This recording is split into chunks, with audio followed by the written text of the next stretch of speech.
Magandang umaga po sa lahat. Tayo nagbabalik dito sa ating YouTube channel, Samuel Soriano TV29, para mag-discuss ulit ng another coins. At ito po ay ating hilig, mangulikta ng barya. Kaya po tayo nandito nagsiselling ng kanilang mga laga, ang aking mga koleksyon, para malaman natin ang kanilang mga presyo.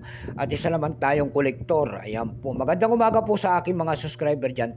Thank you so much sa inyong lahat.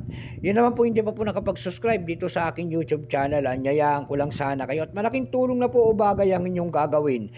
Tulad ng pagpindot ng ating subscribe button, like and share para ma-update ko kayo sa mga latest ko pang gagawin mga video po.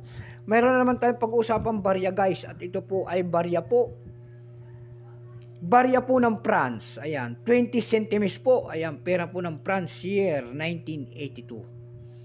Baka mayroon kayong mga ganyan mga barya nito, ayan, willing tayong bilhin po. Bultuhan pa po ang bilhin natin sa mga ganitong mga world coins. At hindi pa po yung kamahalan, ayan po. Bago tayo magsimula sa ating tala, kaya kilalanin mo muna natin siya para malaman natin ang presyo niya. Ayan po. Issue po France.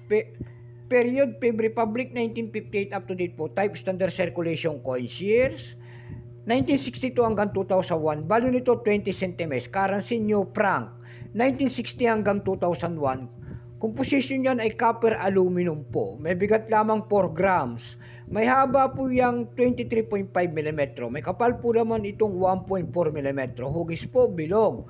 Orientation, coin alignment. Itinigil naman ang paggamit sa barya na ito ng France noong February 17, 2002. Number N-4. Reference number reference number F-156. Ayan. Ito pong year 1986, ito po ay 26%. Wala pa pong may pakita ng France kung ilang pirasong ginawa nila sa barya na hawak natin. Pero may price na po yan doon sa ating numista.com. Yung kanyang almost uncirculated ay 120. Ang circulated nito ay 360 pesos. Dako naman tayo sa kanyang presyo. Doon sa ating eb.com may nakita tayo nagbebenta doon ito ng $4. Nasundan po ito ng $2.99 and then 439 pesos. Dako naman tayo sa Carousel PH.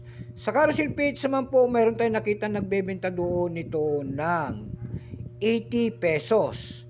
Nasundan po ito ng 60 pesos. And then yung pinakamalit po ay 50 pesos ang bintahan. Ayan lamang po ang ating may babahagi sa gadna. Keep safe po sa lahat and God bless.